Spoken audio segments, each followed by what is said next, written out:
con los el contorno derecho es la línea paratraqueal derecha, el contorno izquierdo, la línea paratraqueal izquierda, ¿sí?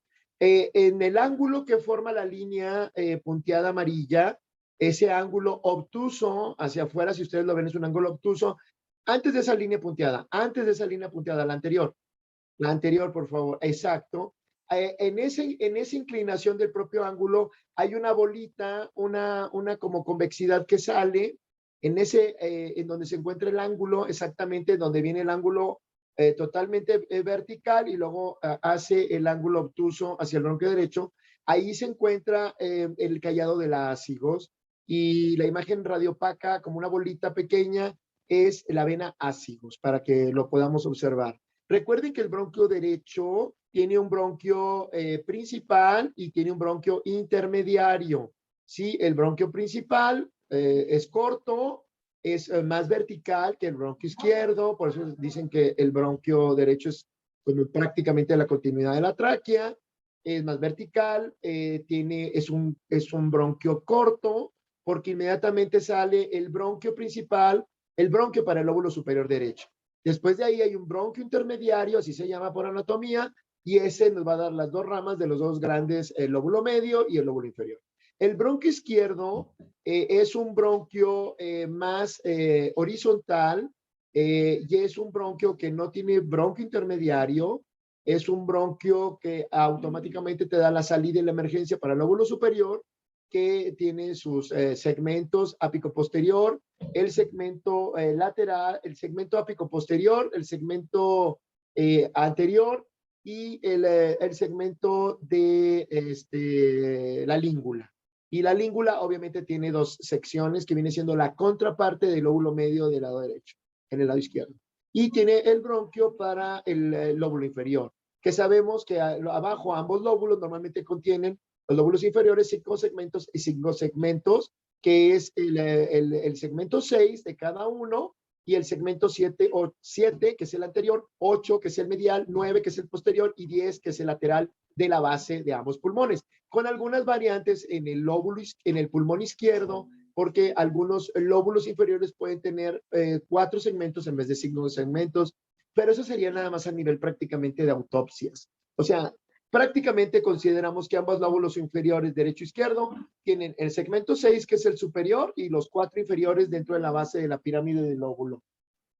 Avanzamos. Ahora, el ángulo carinal, ahorita que pusieron la otra línea amarilla, me la pueden poner, muchachos. Ahí está. El ángulo carinal es importante. Aquí lo estamos poniendo, que es un ángulo entre 50 y 100 grados.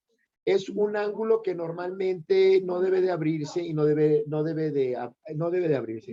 Al no abrirse este ángulo, lo puede abrir nada más los tumores del mediastino, de cualquiera de sus variedades, crecimientos por un cáncer broncogénico o por una metástasis, o lo puede abrir la presencia de un crecimiento normalmente de la aurícula izquierda.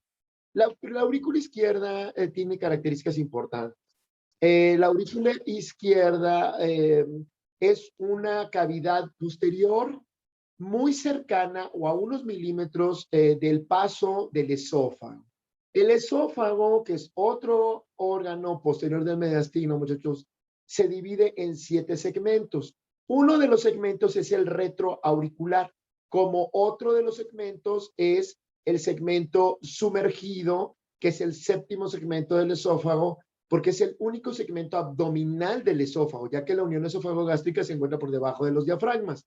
Sabiendo que el esófago, todo lo que tiene que ver con tubo digestivo, pasa más o menos a nivel de altura de la décima vértebra torácica, junto con los neumogástricos o vagos, que vienen siendo el 10º par craneal. El paso de la vena cava cuando llega a la aurícula derecha es más o menos a la altura del orificio diafragmático que se encuentra a la 8ª vértebra torácica.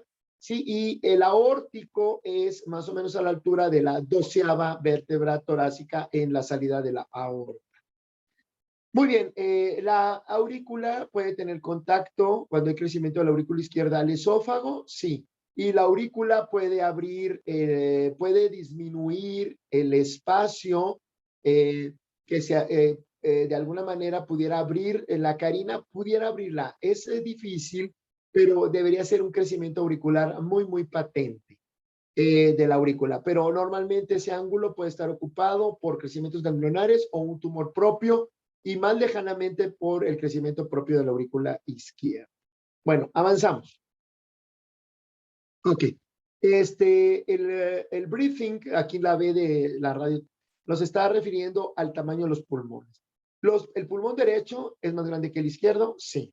El pulmón izquierdo, la vascularidad del pulmón, recuerden, los ápices en una radiografía tele, que es vertical o en bipedestación, los ápices tienen menos vasos sanguíneos, las zonas centrales más vasos sanguíneos y las bases muchos más vasos sanguíneos.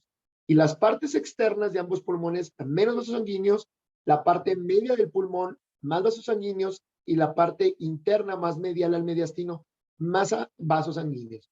Esto es una regla dividiendo al pulmón en tres segmentos, superior, medio, inferior, o en tres segmentos, lateral, medial y lateral, lateral en la zona central y la parte más medial en esos tres segmentos. Para que sepamos cómo se divide la vascularidad. ¿Qué tiene que ver? Pues sí, porque obviamente estos trayectos radiopacos de los vasos sanguíneos corren a través de ambos pulmones y entonces es la parte de los pulmones. Los diafragmas son cúpulas, eso es bien patente, y hay que hacer la diferencia con los procedimientos, con las alteraciones por EPOC. Acabamos de ver ahorita una tomografía computada de un paciente que se hizo el día de ayer en el Hospital Rubén Leñero. Dice que entró por COVID, no es un hospital COVID, tenía un tórax en tonel con aplanamiento de diafragmas, a ver si le tomo unas radiografías y se las mando, con aplanamiento de diafragmas, aumento del espacio de ampliación y amplexación a la clínica, que se los van a enseñar. Ampliación es clínicamente hacer una palpación de delante a atrás para ver qué tanto aumenta ese diámetro. Cuando el paciente está con inspiraciones profundas, ustedes ponen una mano adelante en el tórax a nivel del esternón y otra atrás, respire y ven la ampliación. Y amplexación es la lateral, de un lado al otro, también ustedes mismos como exploradores, de un lado al otro.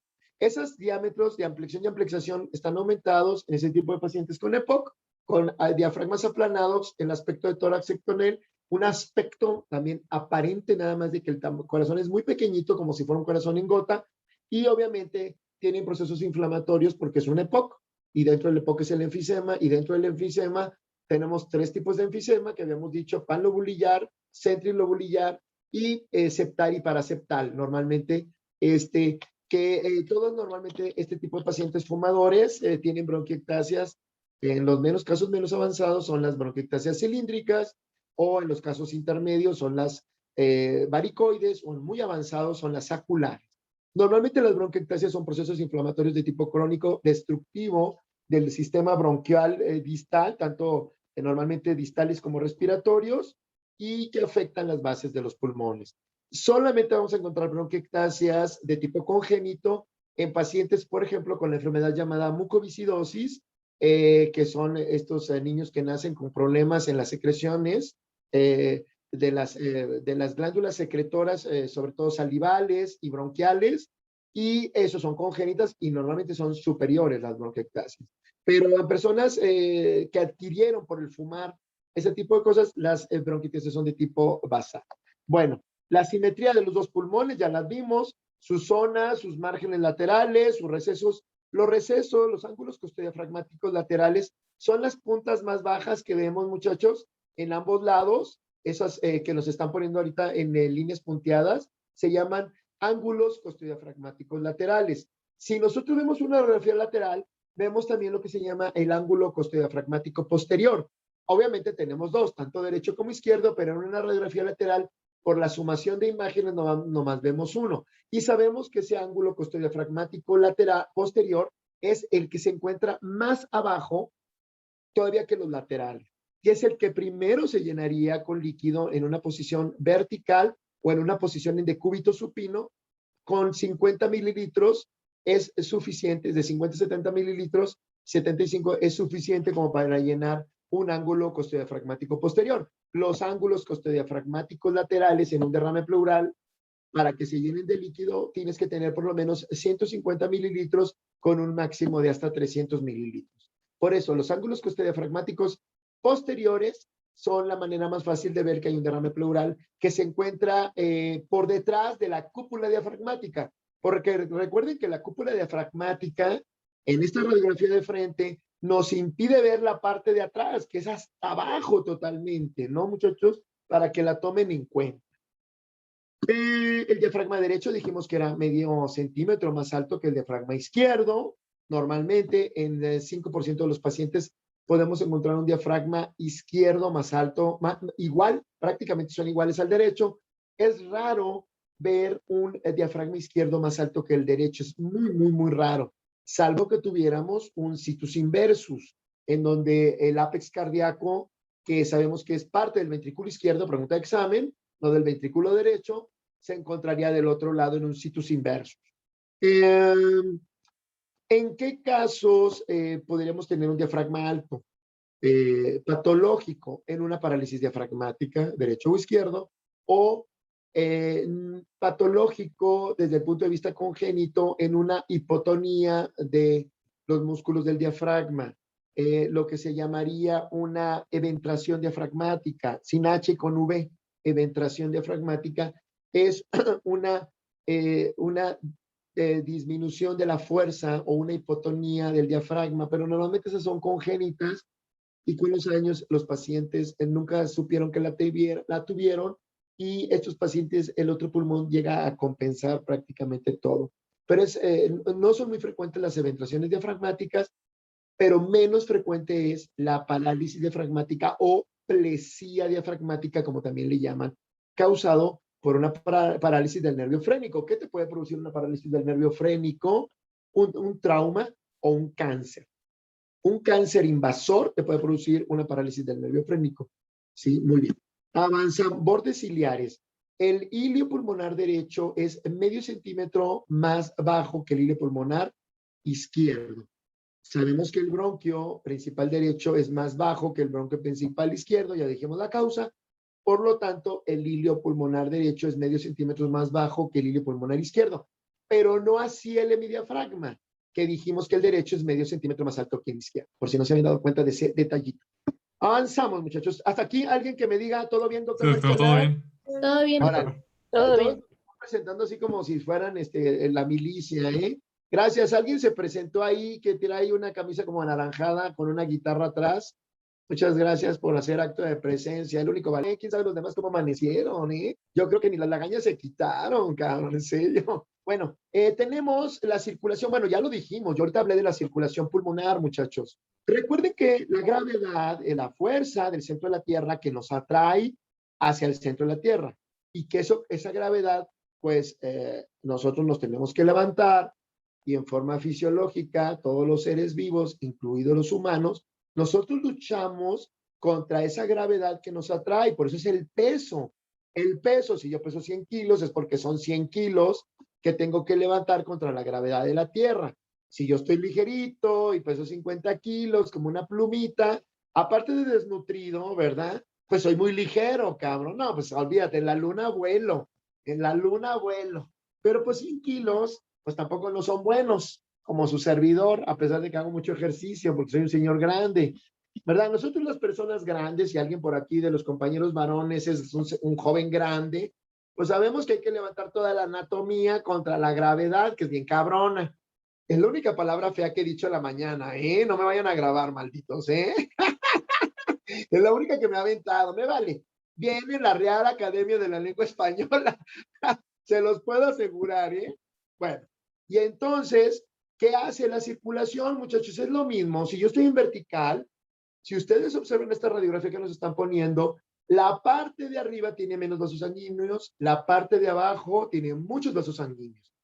E igual, la parte externa, pocos vasos sanguíneos, y la parte muy pegada a los cilios, muchos vasos sanguíneos.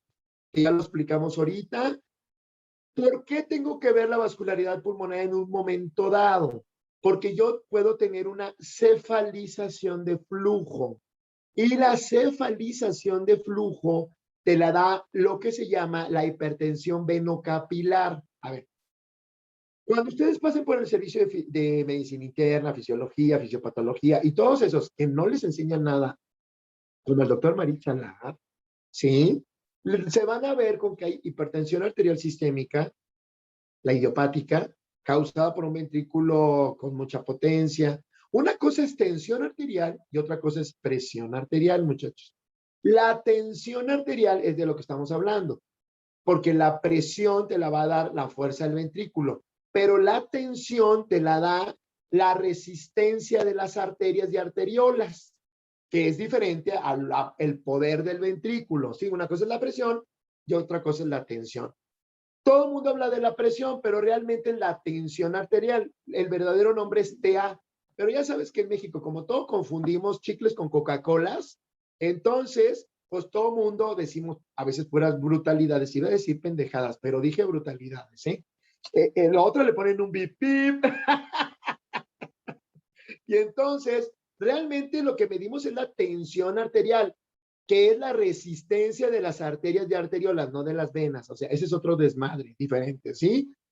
A la propia presión del ventrículo, porque el ventrículo es el cabrón, ¿no? Obviamente trae una presión desde el ventrículo derecho, pero bueno. Entonces, existe la presión arterial, la hipertensión arterial sistémica, lo que se llama HAS, el acrónimo que normalmente se utiliza, sí. Pero yo estoy hablando de la hipertensión venocapilar. La venocapilar, recuerden que esta cefalización de flujo normalmente es causado o por un problema de la válvula mitral, sí, por una estenosis de la válvula mitral, o por un problema en el funcionamiento del ventrículo izquierdo, que esto nos hace que las vasos arriba sean muchos en los ápices y en las bases sea poco. Cuando esto sucede, esto se llama hipertensión venocapilar, pero y como las venas pulmonares son las 4 que llegan a la aurícula izquierda con la sangre ya oxigenada del intercambio que se hizo en el parénquima pulmonar, por eso se llama hipertensión venocapilar. Si yo tengo ahora la tercera hipertensión, que es la hipertensión arterial pulmonar, es sangre venosa y es un problema del parénquima pulmonar, no del corazón izquierdo normalmente. Eso te lo produce, muchachos, como ustedes saben, hay un montón de patologías, pero normalmente la fibrosis pulmonar de cualquier variedad, de las 60 o 70 neumocorniosis conocidas, como la antracosis, la silicosis, la fibrosis pulmonar idiopática, que es el Hammond-Ridge, no sé, lo que quieran de fibrosis pulmonar. Todo lo que te produzca fibrosis pulmonar te puede dar una hipertensión arterial pulmonar, que es esta fibrosis nos va a producir una resistencia al paso de la sangre hacia el sistema arteriolar para el intercambio oxígeno CO2. Sí, es muy fácil de entenderlo. Entonces tenemos 3 hipertensiones: la hipertensión arterial sistémica, que es la de la circulación mayor, y la hipertensión venocapilar y la hipertensión arterial pulmonar, que es de la circulación arterial, perdón, de la circulación menor, que todos conocemos y que son patologías propias de lo que ya dije. No, y hay muchos más ejemplos, ¿eh? Yo di los ejemplos así como de kinder, ¿eh? Los de kinder, o sea, de a huevito me lo tengo que aprender desde que entré al kinder, ¿eh? A mí me lo dieron en el kinder porque ya ves que era un niño muy inteligente, que sacaba puros 10 y hasta me aburría. Dije, ay, ¿qué voy a hacer con esta bola de burros a mi alrededor? Pero pues así es la humanidad, ya ves. Es, así es la humanidad. Bueno, esto lo hago para que más o menos entiendan. Los contornos. El contorno derecho del medio, a ver, ¿qué dijimos que era el mediastino? Espacio medio torácico extrapleural. Eso es el nombre real. El mediastino es un espacio. Si le quito el corazón, pues ya se acabó prácticamente todo el espacio, porque resulta que es la tina más grande llena de sangre, ahí charcote de sangre dentro de la tinota esa que se llama corazón. Lo que no se ve, pues, es el esófago, ahí la tráquea ahí hace cualquier ruidillo, aunque todo es muy importante, ¿no? El vago, pues ese ni se ve. ¿Cómo se llama el otro? El frénico, pues quién sabe, güey, aparece que dicen que está ahí, pero ni se ve tampoco. Los bronquios, los ganglios, de repente aparece el laringio recurrente izquierdo, porque el nervio laringio recurrente por anatomía baja y le da la vuelta a lo que ustedes llaman arco aórtico. Por eso, normalmente cuando un cáncer de pulmón del ápice izquierdo, pues invade invade el laringio recurrente y da ronquera. Y da una ronquera que es un síntoma muy prematuro a un cáncer del ápice pulmonar. Y un cáncer del ápice pulmonar, estamos hablando de un tumor de Pancoast, que es el carcinoma del ápice pulmonar de cáncer de pulmón que afecta el laringio recurrente izquierdo, porque el laringio recurrente izquierdo es más largo que el laringio recurrente derecho. El laringio recurrente derecho casi nunca es afectado por un tumor de Pancoast, que también puede ser derecho, porque el laringio recurrente derecho es muy cortito. O sea, no tiene que pasar por debajo de la aorta, ese es muy cortito, por eso vean la anatomía de los dos laringios recurrentes y es importante saber. Bueno, el contorno derecho del corazón está la línea paratraqueal y luego está dos espacios intercostales, luego el contorno de la aurícula derecha. La aurícula derecha, ese es el contorno. Y del lado izquierdo, muchachos, aquí estamos viendo el primer contorno, donde se encuentra entre lo que está todo en amarillo, fuera de lo oscuro, en ese recuadrito amarillo, tenemos arriba, la primera línea recta, antes de subir, antes del arco aórtico, ¿ya lo vieron? Es la arteria, los troncos supraórticos es la arteria subclavia, porque el lado izquierdo es, el lado izquierdo del contorno izquierdo de los troncos supraórticos, arriba de la aorta, son arteriales y del lado derecho son los venosos. Por eso ahí está el tronco braquicefálico y la vena cava superior del lado derecho. Y del lado izquierdo, arriba del arco aórtico, pues está la arteria subclavia izquierda. O sea, esos son los contornos. Estoy hablando de los contornos. No estoy hablando de todo el desmadre, eso que se ve en blanco, que son un montón de madres. Yo estoy más hablando del puro margen, contorno, para que me entiendan. Espero que eso se los haya enseñado, que es un margen, la maestra Gordillo, que sigue en el botiquín, bueno, en su casa, pero técnicamente está en el bote, ¿no? Por ya saben, por haberse fusilado todo el dinero del magistrado. Y a ustedes no les enseñó ni la tabla periódica, la señora esta, no quiero hablar groserías, pero es la realidad. Bueno, tenemos el arco aórtico, primer arco. Segundo arco, el pulmonar, es el tronco de la pulmonar, muchachos. Y el tercer arco, pues es el ventrículo izquierdo.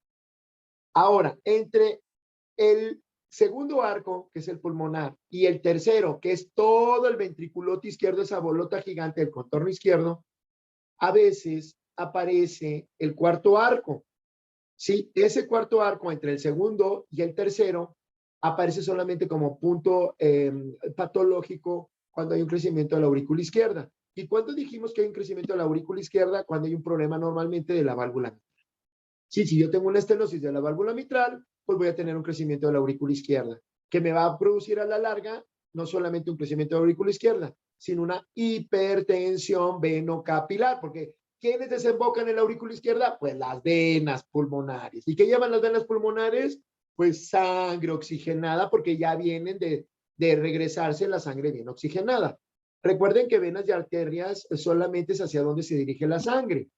La vena es hacia el centro, hacia el corazón, y las arterias es hacia afuera del corazón, que nada tiene que ver con sangre oxigenada o no oxigenada, en pocas palabras. Ahora, pusieron ahí el índice cardiotorácico, creo que alguien me hizo el favor de poner unos arquitos amarillos. Dale, gracias. Entonces, vean, la línea punteada negra es el centro por donde pasan las apófisis espinosas.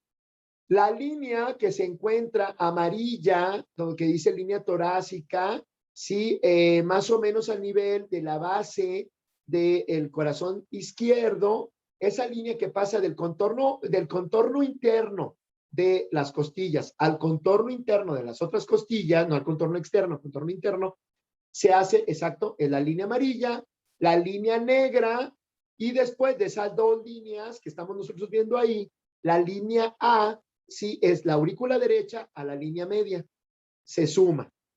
La línea que es A. La línea B es del contorno más externo del ventrículo izquierdo a la línea negra, pues es la B. Y la línea C se suma A más B sobre toda la línea C de esa gran línea, exactamente. ¿Qué porcentaje nos va a dar el A más B sobre C? nos va a dar lo que se llama el índice cardiotorácico. El índice cardiotorácico se hace A más B entre C, ¿sí? Entre C dividido entre 2. O sea, todo esto lo vamos a dividir, perdón, es A más B entre C para que nos dé este asunto y ahora hay que sacar el porcentaje que es por 100 o dividido es normalmente por 100. Ese porcentaje debe de estar normalmente abajo del 50. 51 se considera ya cardiomegalia patente, pero aquí hay un detalle. Que ese detalle no se lo van a platicar, no se los va a platicar nuestros amigos ignorantes de medicina interna. Yo sospecharía de una hipertrofia del ventrículo izquierdo solamente en el caso de que ya estuviera arriba del 45%. Cuando nosotros tenemos un índice cardiotorácico que va del 45% al 50%, muchachos, yo sospecharía de una hipertrofia concéntrica del ventrículo izquierdo que te la puede dar prácticamente una hipertensión arterial sistémica. Recuerden que la HAS, hipertensión arterial sistémica del circuito mayor, que viene siendo, recuerden, el aumento de la tensión arterial, que todo el mundo conocemos prácticamente como idiopática, o sea, nadie la causa, no se sabe nada de ella, y es el asesino silencioso. Yo sospecharía en una hipertensión arterial sistémica entre el 45 al 50%, porque está incluido, una hipertensión arterial en un paciente. Por eso es importante que en estos índices cardiotorácicos, si tú ves eso, se le tome acuciosamente la presión arterial a un paciente. Le salvaría la vida. Y en el futuro no tuviera una cardiomegalia que pasaría al 51%. Estamos a tiempo de revisar si este paciente con ese índice cardiotorácico del 45 al 50 tiene una hipertensión arterial sistémica insospechada. ¿Por qué insospechada? Porque el paciente no siente nada. Hay 30, 40 y 50 que no sienten nada, muchachos. Y muchas veces este índice de 45-50, yo recomendaría tomar la presión arterial y si ya se la tomaron y lo encontraron y encuentran esto, de seguro va a tener una hipertrofia concéntrica del ventrículo izquierdo. Darle a tiempo tratamientos. Y en caso de que sea obeso, bajarle, hacerle una buena dieta y hacer que haga ejercicio, nos ayudaría mucho. ¿Qué conlleva esto? Nunca le vas a poder quitar el antihipertensivo al paciente ya teniendo hipertensión arterial. No. Eso no se hace. Pero, muchachos, ayudaría mucho a que el paciente estuviera en mejores condiciones, su corazón, a pesar de que ustedes saben como médicos que aunque no tenga una cardiomegalia, aunque haya bajado de peso, aunque se sienta súper bien porque el paciente hace ejercicio, ahora cardiovascular, no le debes de retirar el antihipertensivo, el que tú le des. No es conveniente quitar el antihipertensivo, muchachos, porque vas a producirle un problema al paciente. No hay que hacerlo. Pero sí vas a mejorar mucho su condición para el futuro en caso de que sea intervenido por otros procedimientos o evitar un problema cardíaco.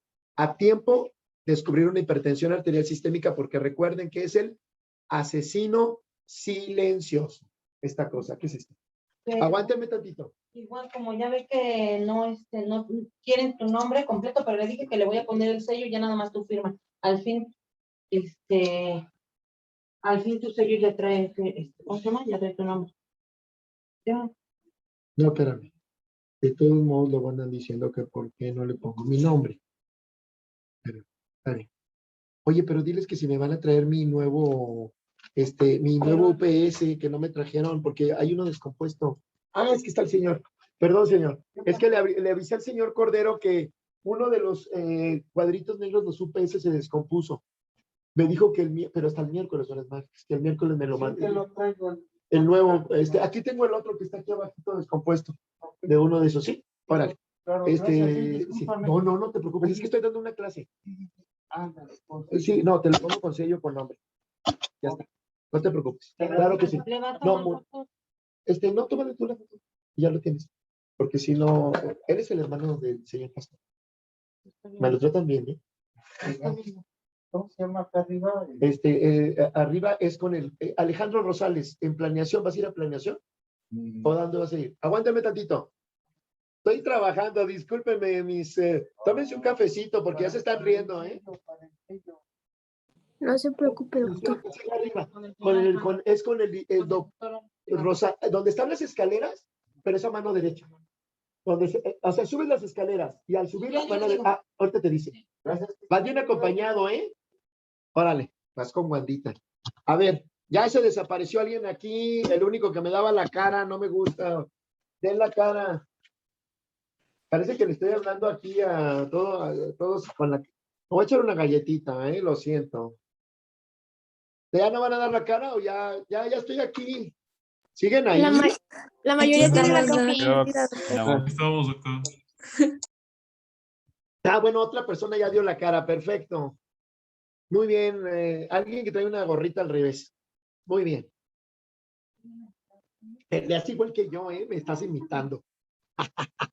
Muy bien. Bueno, yo creo que ya vimos el índice cardiotorácico, ya vimos los diafragmas, ya vimos los pulmones, ya vimos la vascularidad pulmonar, ya vimos la radiotransparencia del pulmón, ya vimos el ángulo costodiafragmático lateral, ya vimos los contornos del mediastino derecho, ya vimos los contornos del mediastino izquierdo. Hasta aquí alguien de los 26, oye, somos un chorro, ¿de veras somos 26? Sí, 25. ¿Y yo soy el número 26? Sí. ¿Ahora no tengo espionaje? No, creo que no. No. Muy bien, mis niños. Bueno, avanzamos con la siguiente diapo, por favor. Si tienen acá, perfecto. Mira, aquí se ve, aquí, no, eso. Aquí están algunos ángulos que marcaron y se encuentra el ángulo de la carina, que ya platicamos de él, entre 50 y 100 grados. Obviamente, como ven, es un margen muy amplio, pero hay que tenerle peligro cuando la carina esa se abre mucho porque puede haber un tumor en el mediastino. No solamente existen los carcinomas de pulmón propios del pulmón, o carcinomas de pulmón propios como metastásicos, o sea, metástasis es la siembra de un tumor del que sea fuera de su sitio de origen. ¿Sí? También existen los tumores epidermoides pulmonares mediastinales, aunque sean de pulmón, propios de esa zona. Y a veces eso se abre la carina. Avanzamos con la siguiente, muchachos. Muy bien.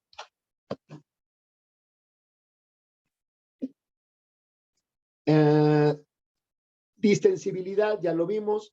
Recuerden, escápulas afuera, puntas de las escápulas afuera, quiere decir que el paciente está de pie y siempre se le hace que se le pongan los brazos hacia afuera para que las escápulas salgan de la posición de los pulmones, lo que ustedes llamarían campos pulmonares, pero recuerden que no se dicen campos pulmonares, de los pulmones, y que no los hagan artefacto y que lo confundas con otra cosa, porque si no vas a decir que las escápulas pues son un tumor o es otra cosa, las escápulas afuera. Las clavículas equidistantes, una con la otra en relación a las apófisis espinosas. Los húmeros se alcanzan a ver, en este caso no porque aquí cortaron la radiografía, se alcanzan a ver las articulaciones glenumerales para revisar ahí la cabeza de los húmeros. Ya vimos las escápulas, ya vimos las clavículas y los cuerpos vertebrales bien centrados y las costillas. Una radiografía bien inspirada, tomando en cuenta los espacios intercostales posteriores, es de 9 a 11.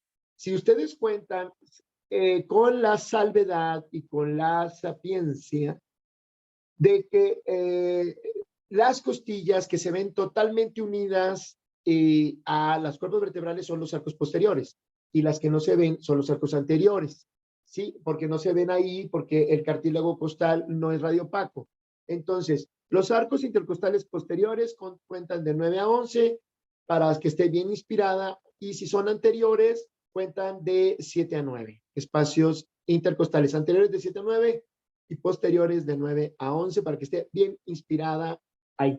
Ahora, si el paciente inspiró bien y tenemos patología en el tórax, como les dije, de un enfisema por retención de aire, bueno, sabemos que puedes tener 13 espacios o 14 intercostales posteriores, tienes un corazón en gota, tienes un aplanamiento de diafragmas, tiene un aumento entre los espacios intercostales, hay una disminución aparente de la vascularidad pulmonar y el diámetro en una lateral, el diámetro el espacio retroesternal se encuentra mayor a 2.5 centímetros, ¿sí? Y eso ya nos dice que hay una retención de gas. O sea, el gas entra, pero no puede salir. Muy típico de los enfisemas.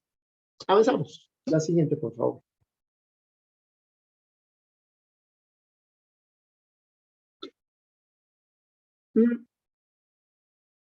Perdón, me estoy echando una galletita, ¿eh? Discúlpenme. Aguánteme tantito. No. Everything else. Bueno, en inglés, o sea, bien británico. O sea, obviamente lo dije en inglés bien mexicano. Procedimientos. ¿Hay que revisar los ápices pulmonares? Sí. ¿Qué voy a revisar más de los ápices pulmonares?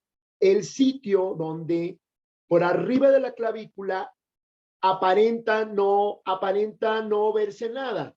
Muchas veces, muchachos, en el ápice, en esta radiografía, nosotros los médicos no detectamos por arriba del contorno superior de la clavícula. Es un sitio muy importante porque luego se ve radiopaco, pero como es un sitio por donde pasa, aparentemente observamos la primer costilla, la clavícula, se nos puede pasar y las costillas de los arcos posteriores. Entonces, esa articulación que hacen la parte superior de la cabeza de la clavícula, la parte anterior del primer arco costal y el esternón, es una articulación de 3 huesos que se llama articulación de encaje recíproco, según el doctor Quirós de anatomía. Eso nos impide ver el ápice pulmonar en toda su potencia. Nos pueden engañar, sí, cuando no tenemos experiencia. Cuando nosotros vemos un ápice pulmonar totalmente radiopaco, eso es anormal porque el pulmón es radiotransparente, es una densidad 1.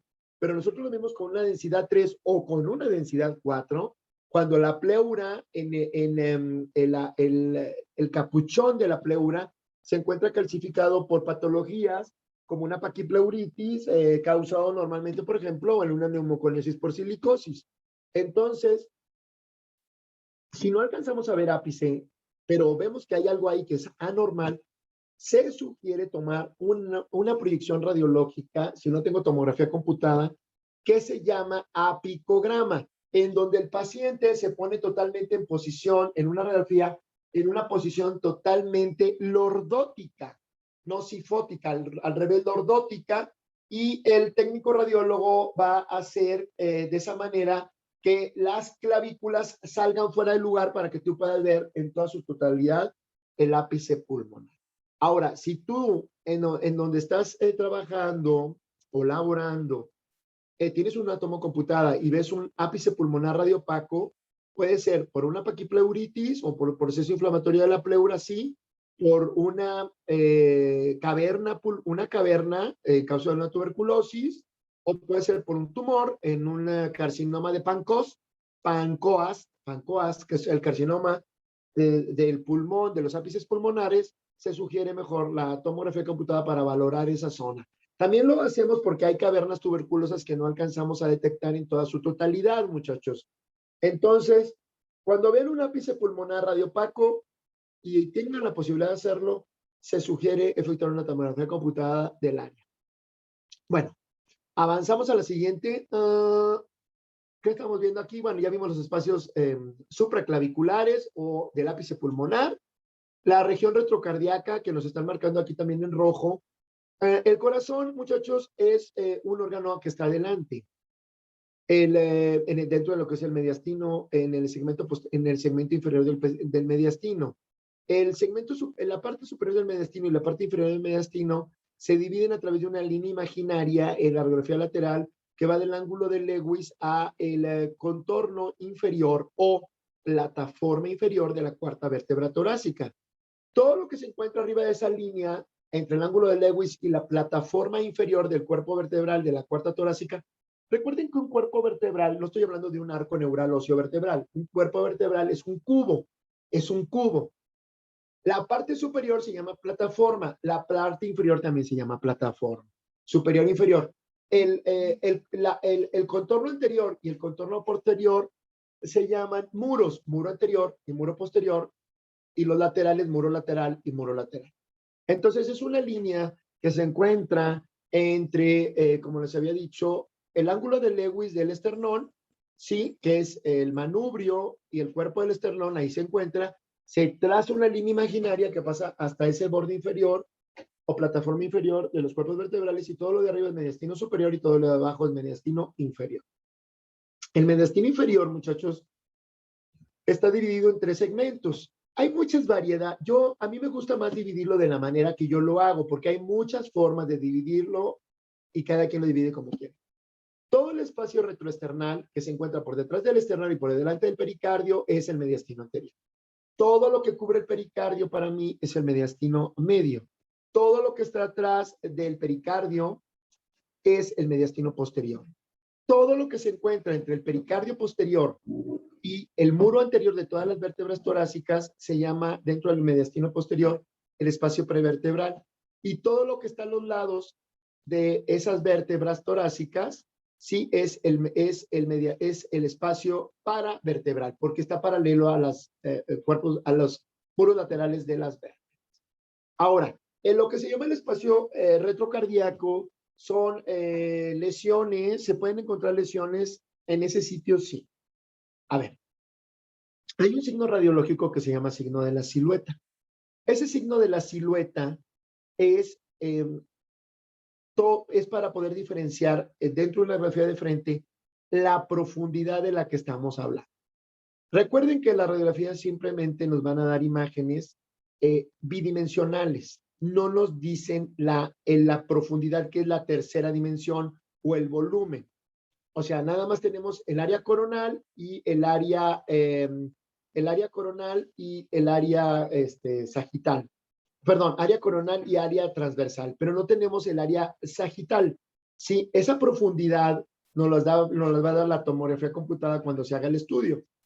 Pero, ¿cómo podemos imaginar esa profundidad? Con el signo de silueta. Al saber nosotros las 5 densidades radiológicas, y ustedes ven, por ejemplo, la línea paravertebral izquierda, la línea, adentro de lo que es todo el contorno ese rojo donde está adentro el corazón, la línea paravertebral, ¿sí? Izquierda, ¿sí? Está totalmente blanca. Y nosotros vemos el corazón, que es el ventrículo izquierdo, a la izquierda. Y atrás de él, aparentemente vemos los vasos sanguíneos. ¿Ya los vieron esos vasos sanguíneos que están atrás? Atravesando aparentemente el corazón, pero no los atraviesan, sino que están atrás. Eso se llama, cuando nosotros no vemos esas líneas y no se borran esas líneas de los vasos sanguíneos, eso se llama signo de silueta negativo, porque sabemos que se ven los vasos a través del corazón, pero porque están atrás. Si yo tuviera algo a la misma altura dentro de lo que es el eje coronal y se borrara el contorno del corazón o el propio corazón por un tumor, sería signo de silueta positivo. Entonces, todo lo que está a la altura del corazón, en este caso sería positivo porque esa es la misma línea dentro de la zona coronal, y atrás sería signo de silueta negativo porque sabemos que está atrás porque no lo borra. ¿Qué podemos ver de cosas que se encuentran atrás del corazón? Una hernia yatal, en donde el estómago está totalmente arriba, o un tumor que provenga del retroperitoneo y que suba por dentro de las líneas crurales, por ejemplo, los tumores de origen linfático, como los linfomas, o los tumores que tengan que ver con la invasión linfática, y que viene invadiendo todas las cadenas linfáticas, un tumor que venga desde abajo, y nos va a formar esa opacidad que se encuentra por detrás del corazón, y que no nos va a dar el signo de silueta positivo. Va a ser un signo de silueta negativo, porque eso se encuentra por detrás. Bien, creo que hasta aquí vamos bien. Avanzamos. Ya vimos los diafragmas, ya vimos el signo de silueta positivo y negativo. La radiografía lateral. La radiografía lateral, bueno, nos están diciendo aquí cómo tomarla. La radiografía lateral, por excelencia, es la radiografía lateral izquierda. Pacientes con hipertensión arterial sistémica, para un control, siempre se toma a la izquierda. ¿Por qué se toma a la izquierda? Porque es la que está más pegadita al corazón, y eso va a hacer que menos se nos magnifique la imagen, ¿sí? Pero si nosotros tenemos un problema en el hemitórax derecho, la radiografía que se pide es la lateral derecha, porque debe siempre estar lo más cerca a la radiografía la lesión.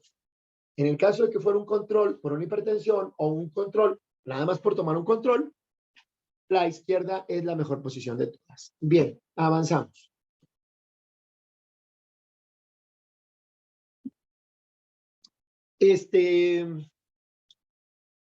Aquí estamos viendo vía aérea. Bueno, muchachos, ya me cansé. Bla, bla, bla, bla, bla, bla, bla, bla, bla. A ver, esta es una rotación. Vamos bien, muchachos. Ustedes no se preocupen porque la vamos a dar todo el año, todo el semestre. Hasta aquí, esta compañera que se encuentra enfrente de mí, que trae una blusa negra con unos auriculares blancos, que está moviendo su brazo ahorita a la derecha. Yo ya me cansé. ¿Ustedes entendieron todo hasta aquí? Necesito que alguien me lo diga porque pues nadie me lo dice. Todos lo dan por un hecho. ¿Hasta aquí todo bien, compañera? Sí, doctor. ¿Hasta aquí o todo bien el compañero de la guitarra? Todo bien, doctor. Ok, miren, nos vamos a quedar aquí y nos vemos cuando tenemos la otra sesión, el jueves, ¿verdad? ¿O cuándo tenemos la otra? Ah, nomás es una No, vez. el martes. Otra vez hasta el El martes. otro martes. Bueno, hasta aquí nos quedamos. Yo quiero que entiendan bien la radiografía de tórax, es básica para poder avanzar. Desafortunadamente no están conmigo. Esto es por Zoom, pero vamos a estar todo el semestre conmigo dando la rotación del martes. ¿Estamos de acuerdo? Sí, doctor. Sí, doctor. Nos quedamos aquí. Creo que ya di una muy buena explicación. Esto ya va a ser, vamos a avanzar más rápido para poder entrar luego a la tomografía computada y después ya a patología. ¿Estamos de acuerdo? Sí. Perfecto. Sí, doctor. Entonces, nos quedamos aquí, terminamos esto, obviamente esperemos terminar esto, pero lo que yo quiero es, creo que me expliqué, me entendí perfectamente bien, me expliqué expliqué eso en español, entendí eso en otro idioma.